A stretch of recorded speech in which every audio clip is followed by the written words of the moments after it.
طاہر گورا کے شو بلا تکلف میں میں حلیمہ سعدیہ آپ کو خوش آمدید کہتی ہوں۔ آپ ٹیگ ٹی وی کے یوٹیوب چینل کو سبسکرائب کیجئے اور ڈونیٹ کے بٹن کو کلک کر کے ہمیں کنٹریبیوٹ کر سکتے ہیں۔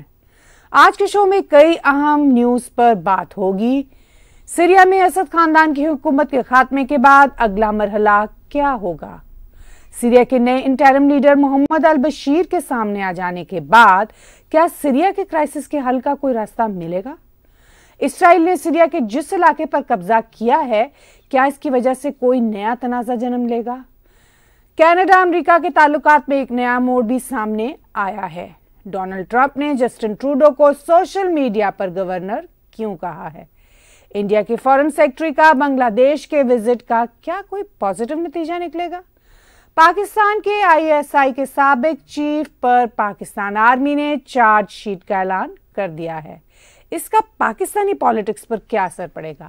تو چلیے شروع کرتے ہیں آج بات چیت کو اس اہم مسئلے پر کہ سیریا میں اسد خاندان کی حکومت کے خاتمے کے بعد اگلا مرحلہ کیا ہوگا؟ جی طاہر صاحب۔ جی سیریا نیکسٹ یہ اس وقت سب سے بڑا سوال ہے۔ پوری دنیا کے میڈیا میں پوری دنیا کے ایکسپرٹس یہ کہہ رہے ہیں کہ بھئی اسد خاندان کا 54 ایئرز کا جو راج تھا، ڈکٹیٹوریل راج تھا، وہ ختم ہو گیا۔ لوگ کہتے ہیں کہ کیا اب سیریا میں اسٹیبلٹی آئے گی یا اور معاملات بگڑ جائیں گے؟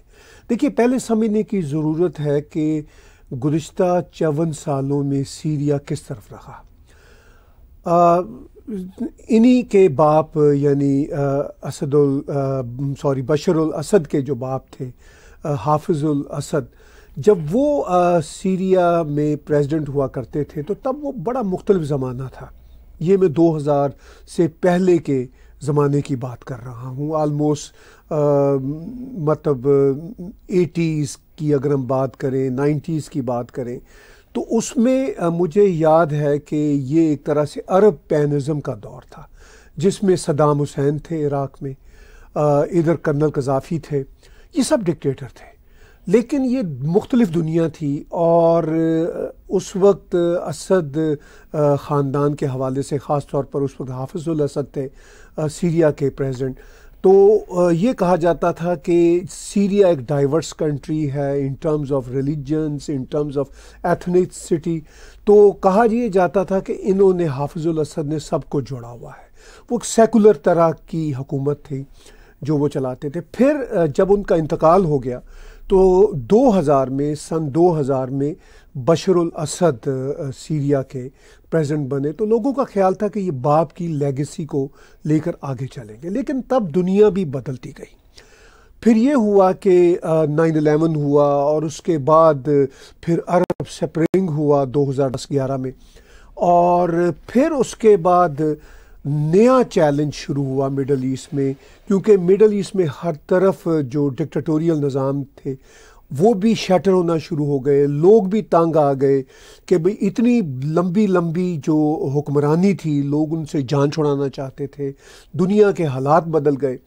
تو وہ جو حافظ الاسد ایک پاپولر لیڈر ہوتے تھے، پھر بشر الاسد آئے، تو وہ بھی جب آئے تو پاپولر تھے، باپ کی لیگیسی کو لے کر چلے، تو تب تک لوگوں میں بے چینی نہیں تھی آزادی کے لیے۔ اگر بے چینی تھی بھی تو وہ دبی ہوئی تھی، گورننس اچھی تھی، ان ملکوں میں روٹی پانی لوگوں کو ملتا تھا، تو لوگ چین سے زندگی گزار رہے تھے۔ لیکن جو بے چینی بڑھتی گئی، لوگوں میں غربت آتی چلی گئی، اور سوشل میڈیا کا زمانہ آ گیا، پھر ہر طرح کی اویئرنیس آ گئی، تو لوگ تنگ آ گئے۔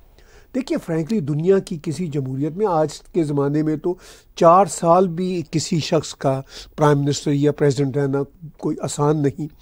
اب 54 ایئرز سے ایک ہی خاندان، پہلے باپ 29 ایئرز، پھر یہ بیٹا 25 ایئرز آلموسٹ، تو لوگ تنگ آ گئے تھے۔ پھر 2011 کے بعد جب عرب سپرنگ آیا تو پھر بشر الاسد نے جسے کہتے ہیں انتہا کر دی، لوگوں کو مارنے کی، پیٹنے کی، ان کے ساتھ ظلم کرنے کی. اچھا یہ وہ زمانہ تھا 9/11 کے بعد، پھر یہ القاعدہ، آئیسس، یہ سب بھی دنیا کے سامنے آئے. تو یہ ایک نیا دنیا کے سامنے رخ سامنے دنیا نے دیکھا. تو اس کے بعد پھر یہ سیریا میں یہ جو جہادی تھے، یہ بشر الاسد کی حکومت کا تختہ الٹنا چاہتے تھے. پھر ایران ان کے پیچھے آ گیا، بشر الاسد کے، رشیا ان کے پیچھے آ گیا.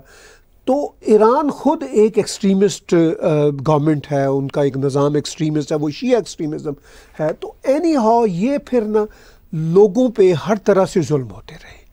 ایران کی اور روس کی شے پہ بشر الاسد نے لوگوں پہ ظلم کے پہاڑ جو ہیں ڈھا دیے. پھر یہ ہوا کہ ادھر سے جو جہادی تھے ان سے بھی لوگ تنگ آئے ہوئے تھے.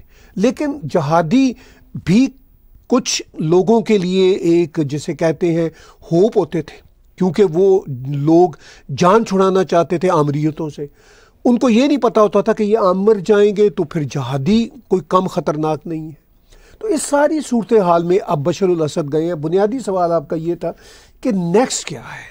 اب میں نے اس لیے تھوڑی سی یہ بیک گراؤنڈ آپ کے ساتھ شیئر کی تاکہ ہمارے ویورز جانیں کہ بشر الاسد کس بیک گراؤنڈ میں انہوں نے اپنا اقتدار چلایا اور کس بیک گراؤنڈ میں اب یہ گئے ہیں. اب جب یہ گئے ہیں تو ترکی اور ویسٹرن ورلڈ کی مدد سے یہ گئے ہیں، نمبر 1. نمبر 2 ان کے جو کلوز الائے تھے ایران کے فارن منسٹر نے تو یہاں تک کہہ دیا اپنے ایرانی ٹی وی پہ کہ بھئی ہم سے تو بشر الاسد نے مدد مانگی نہیں، ہم کیا مدد ان کو دیتے. یعنی شرمناک بات ہے جو ایران نے کی، کیونکہ ایران بھی اس مسئلے سے اب نکلنا چاہ رہا تھا. حالانکہ ایران مدد مانگے بغیر ہی بشر الاسد کو اور اپنی پراکسیز کو مدد دیا کرتا تھا. تو اب ایران کو پوچھنے کی کیا ضرورت تھی بشر الاسد کی، کیونکہ ایران اس قابل نہیں تھا. اب جو اسرائیل اور حماس اور حزب اللہ کی جو جنگ چل رہی ہے، حزب اللہ بڑا اہم فیکٹر ہے. اسرائیل نے حزب اللہ کی کمر توڑ دی، حزب اللہ ان کی مدد کرتا تھا بشر الاسد کی.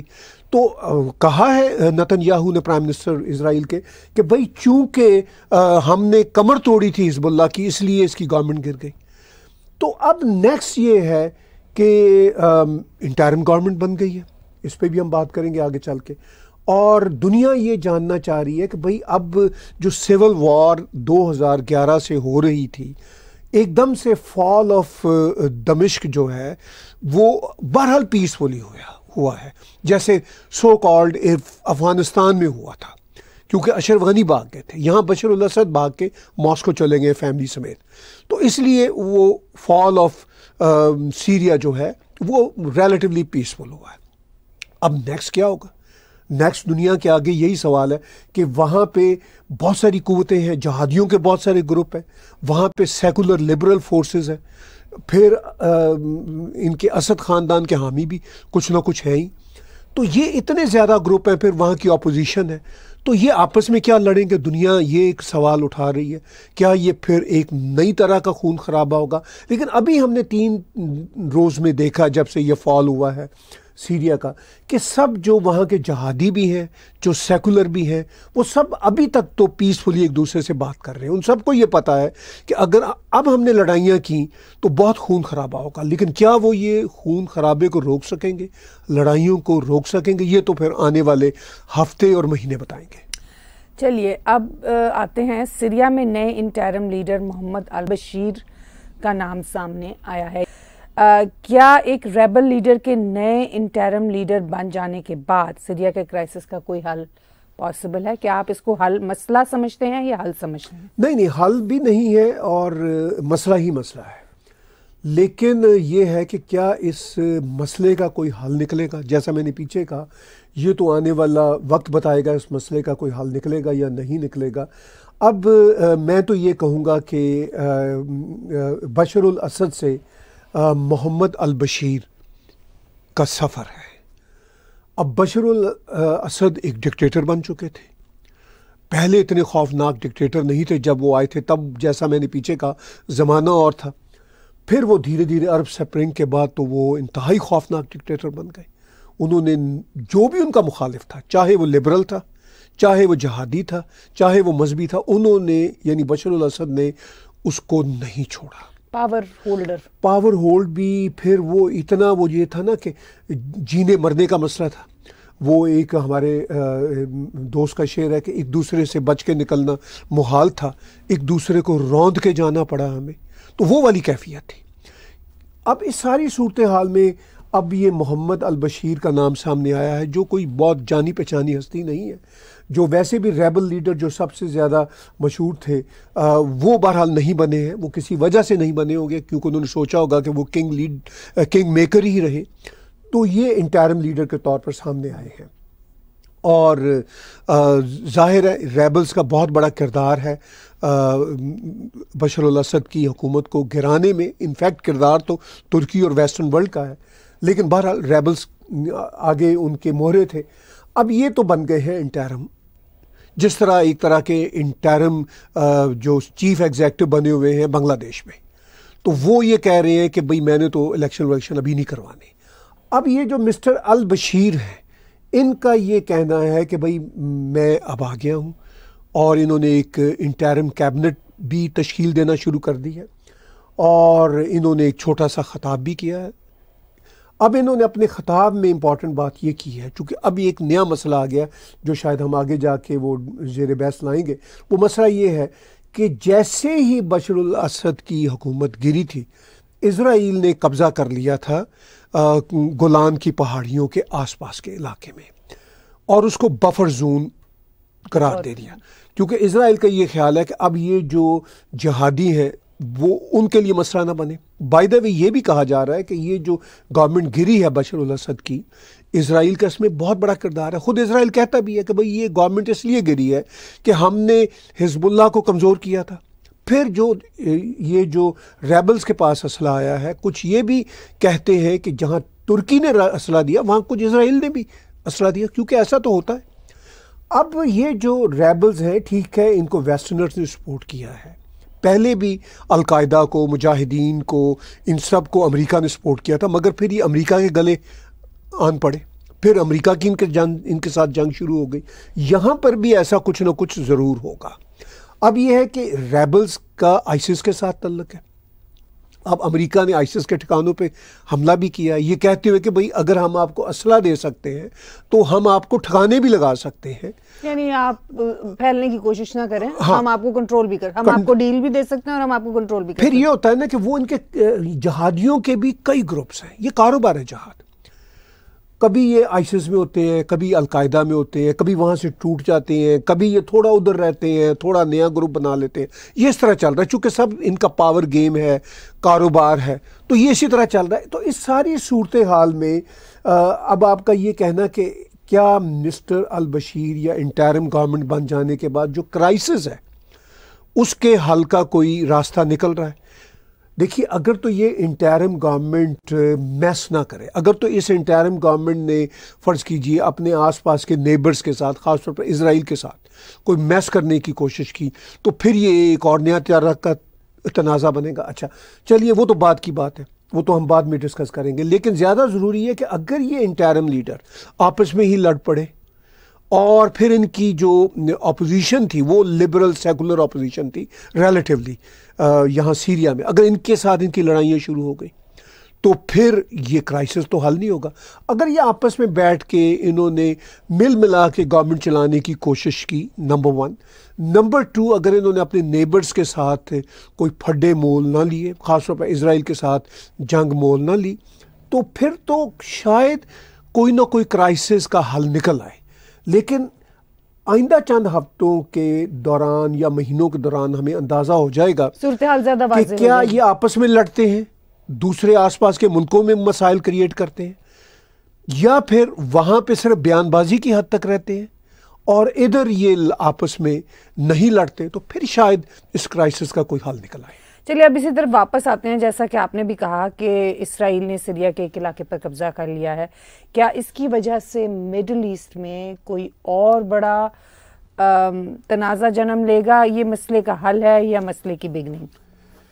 دیکھیے، جو اسرائیل نے قبضہ کیا ہے یہ کہہ کے کہ یہ بفر زون ہے، مجھے تو یہی لگتا ہے کہ اسرائیل اس پہ اب مستقل ہی قبضہ کرے گا، اور وقت آنے پہ کچھ سالوں بعد دھیرے دھیرے وہاں پہ سیٹلمنٹس بھی بسائے گا، چونکہ اسرائیل کو اس ریجن میں جو اپنی پرومس لینڈ ہے اس کو ایکسپینڈ کرنا ہے، اور اس کا جو مطلب جو راستہ ہے یہ خود ہی یہ عرب، یہ پہلے فلسطینیوں نے ان کو دیا، حالانکہ فلسطین ایک الگ سے ملک بن سکتا تھا آج سے 50-60 سال پہلے، اور اسرائیل ان کو بڑا ملک بننے کی ایک طرح سے اسپیس دے رہا تھا، لیکن انہوں نے لڑ لڑ کے غزہ اور ویسٹ بینک تک خود کو محدود کر لیا۔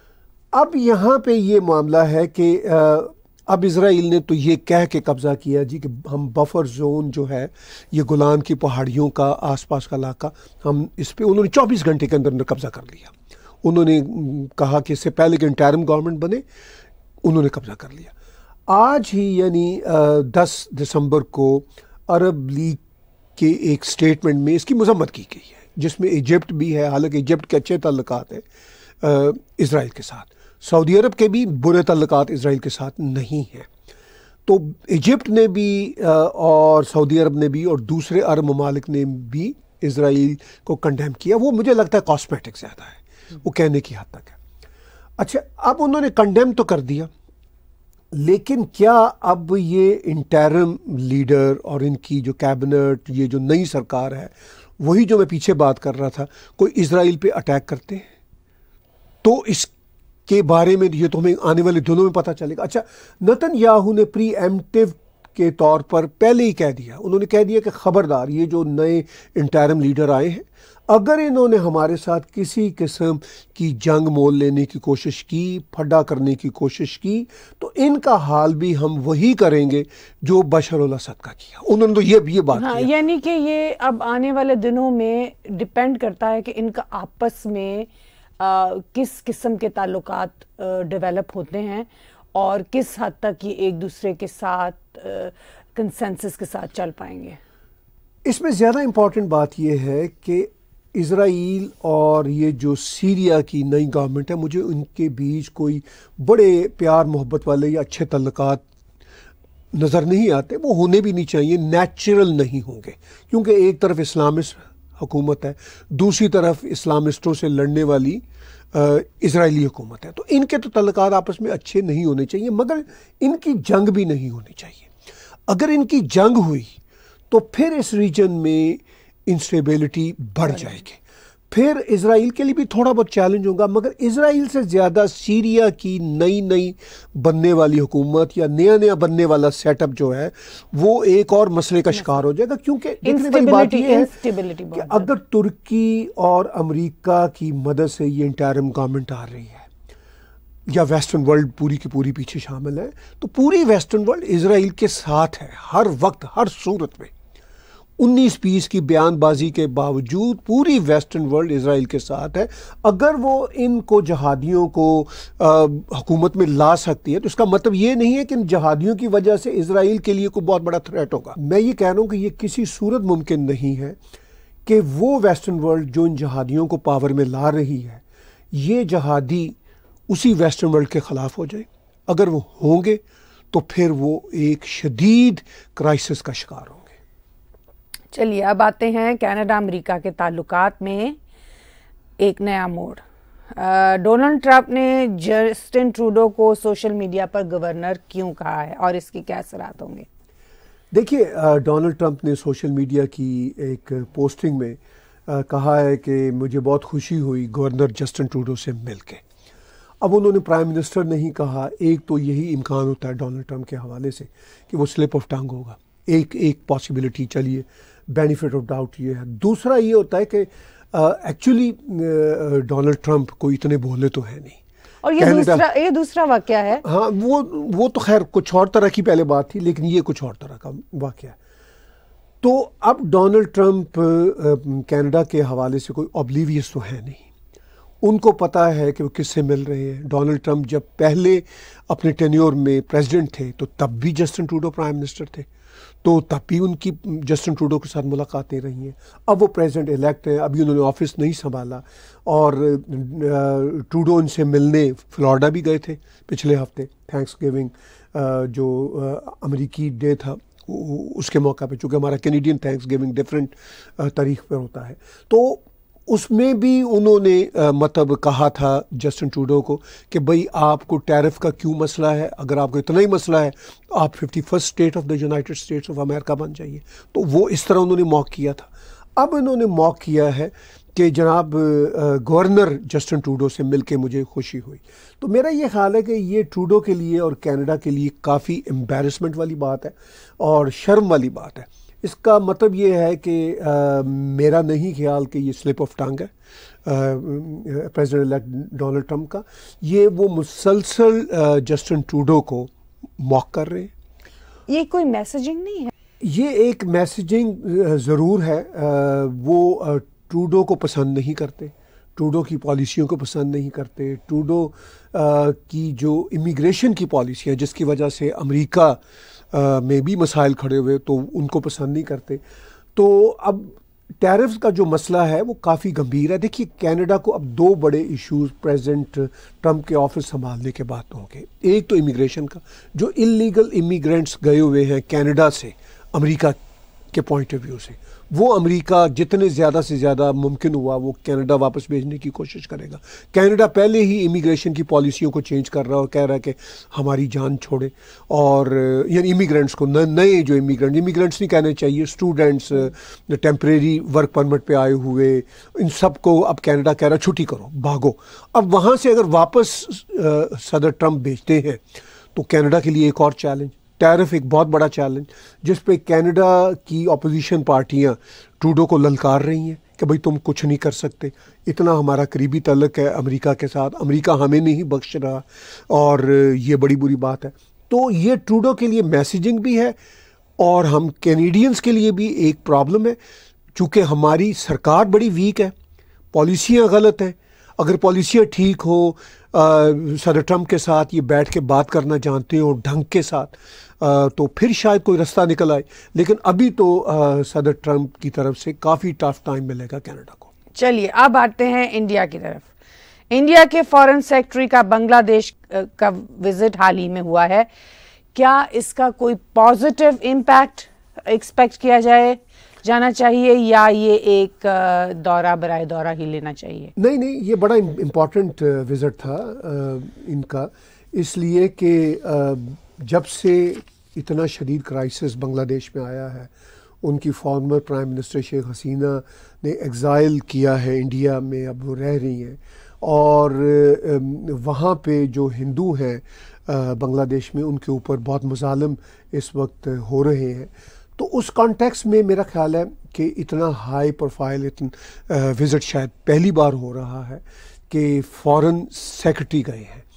آئیڈیلی تو یہ ہوتا کہ فارن منسٹر بنگلہ دیش کے آتے، جو بھی ان کے انٹرم فارن منسٹر ہیں انڈیا آتے اور آ کے کچھ وضاحت کرتے کہ بھئی وہ جو کچھ ہندوؤں کے ساتھ وہاں پہ ہو رہا ہے وہ اب نہیں ہوگا، یا وہاں پہ جو کنسرنز ہیں انڈیا کے وہ ایڈریس ہوں گے.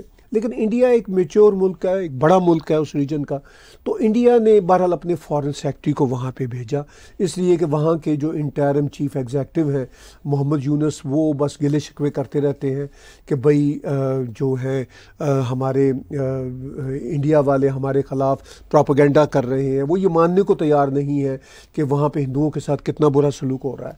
تو اس وقت بڑے گمبھیر مسائل ہیں بھارت اور بنگلہ دیش کے بیچ میں. تو اس ساری صورتحال میں میرا خیال ہے کہ یہ وزٹ امپورٹنٹ تھا. اس وزٹ سے انہوں نے کوشش کی ہے، یعنی بھارت نے، کہ ایک طرح سے آئس بریک کی جائے. میں نے ان کی تقریر سنی یا ان کی پریس بریفنگ تھوڑی سی سنی جو فارن سیکرٹری گئے ہیں، اس میں انہوں نے بڑی مطلب ہمبل لہجے میں بات چیت کی ہے.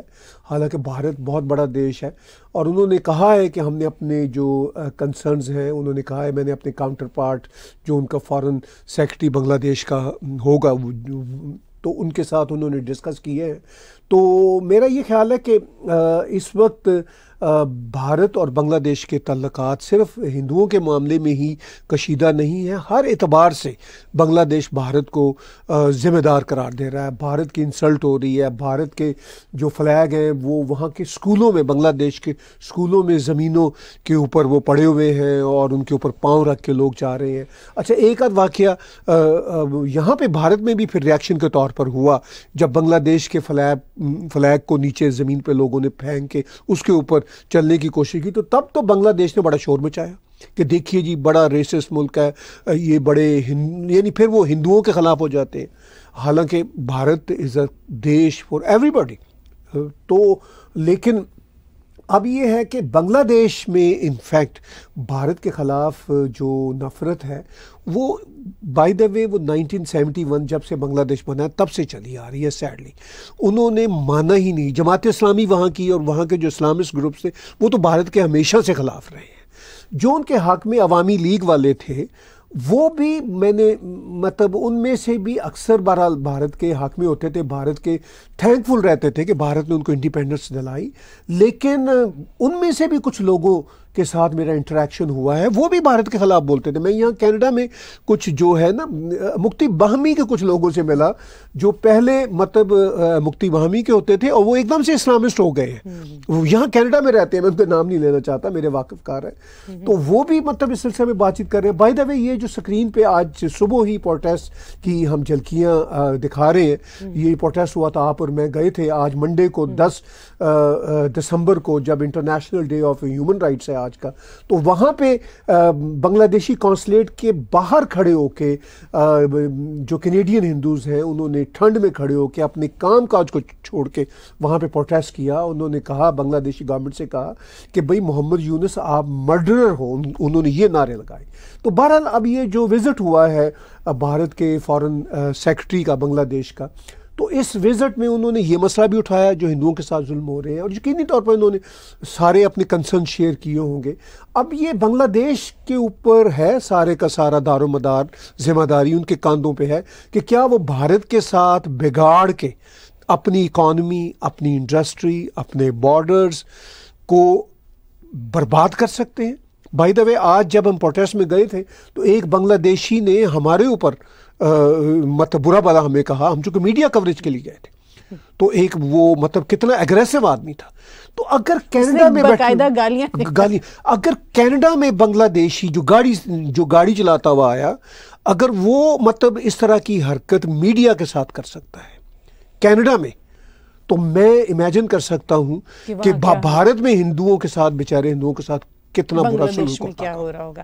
چلیے اب آتے ہیں پاکستان کی طرف۔ پاکستان کے ISI کے سابق چیف پر پاکستان آرمی نے چارج شیٹ کا اعلان کر دیا ہے۔ اس کا پاکستانی پالیٹکس پر کیا اثر پڑے گا اور یہ بات کتنی اہم ہے؟ یہ بات بڑی اہم ہے اور پاکستان کی پالیٹکس پہ اس کا بہت اہم اثر پڑے گا، کیونکہ ان کو چارج شیٹ بھی پاکستان کی پالیٹکس کے کانٹیکس میں ہی کیا گیا ہے، کیونکہ یہ جو سابقہ ISI کے چیف ہیں جنرل فیض حمید، یہ بڑے نوٹوریس رہے ہیں، یہ عمران خان کے بڑے قریبی ساتھی رہے ہیں، ایک طرح سے بالکل رائٹ ہینڈ بھی رہے ہیں جب ان کی سرکار ہوا کرتی تھی، اور جب ان کی سرکار نہیں بھی ہوتی تھی تو یہ جو جتنے پروٹیسٹ شروع کے ہیں، 9 مئی کا جو مشہور واقعہ ہے پاکستان میں، یہ ان کے ہی کہا جاتا ہے ہدایات پہ، ان کی ہی انسٹرکشنز پہ ہوا۔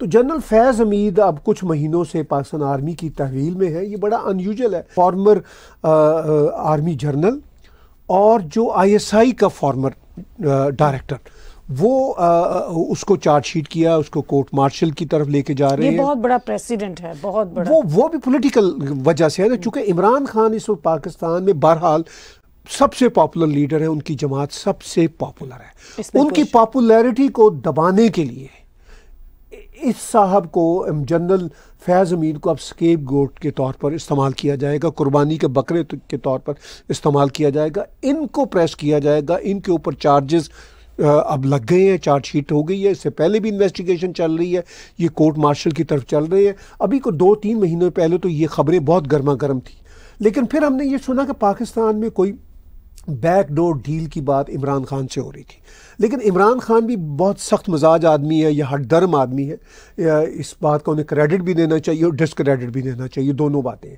تو جب آرمی نے اس وقت کی آرمی نے دیکھا کہ عمران خان ابھی تک ان کی لائن کو ٹو نہیں کر رہے، جس طرح وہ چاہ رہے ہیں اس راستے پہ نہیں آ رہے، تو اب یہ جو قربانی کا بکرا ہے جنرل فیض حمید، اس پہ چارج شیٹ لگائی ہے تاکہ یہ اب ایک دم سے 2.5-3 مہینوں بعد پھر یہ خبریں گرما گرم ہوئی ہیں تاکہ عمران خان اور پی ٹی آئی پر دباؤ پڑے اور ان کو پتہ چلے کہ اگر ان کا کورٹ مارشل ہوتا ہے تو اس کے نتیجے میں پھر عمران خان کا اور پی ٹی آئی کے کچھ اور لوگوں کا بھی کورٹ مارشل ہو سکتا ہے۔ تو اس کا مطلب یہ ہے کہ اس ساری کارروائی کے نتیجہ میں پھر یہ ہوگا کہ پھر یہ اس سارے عمل کے بعد خطرہ یہ ہے کہ عمران خان دب جائیں گے۔ تو اس کا مقصد یہی ہے کہ ان کے اوپر اتنا پریشر ڈالا جائے، یہ جو عمران خان ہیں اور ان کی پارٹی، کہ یہ پاکستان کی جو اس وقت اپوزیشن ہے، یہ اپوزیشن میں تو یہ لوگ ہیں نا، یہ آرمی کے کنٹرول میں آ جائیں، یہ وہ چاہتے ہیں۔ اب دیکھنے والی بات یہ ہے کہ آگے پھر کیا ہوتا ہے اور اس کے نتیجے میں کیا سامنے آتا ہے۔ یہ آن گوئنگ پروسیس ہے ابھی فی الحال، اور اس کے دور رس نتائج ہیں۔ آج کے بلا تکلف تبصروں کا بہت بہت شکریہ ویورز، ہم آپ کے لیے بلا تکلف تبصرے لے کے آتے رہیں گے۔ آج کا بلا تکلف شو طاہر گور اور میرے ساتھ دیکھنے کا بہت شکریہ۔ آپ ہمارے ٹیگ ٹی وی کے یوٹیوب چینل کو سبسکرائب کیجئے، ہمارے اسی چینل پر موجود ڈونیٹ کے بٹن کو دبا کر آپ پیٹریون، پے پال یا کریڈٹ کارڈ کے ذریعے ڈونیٹ کر سکتے ہیں۔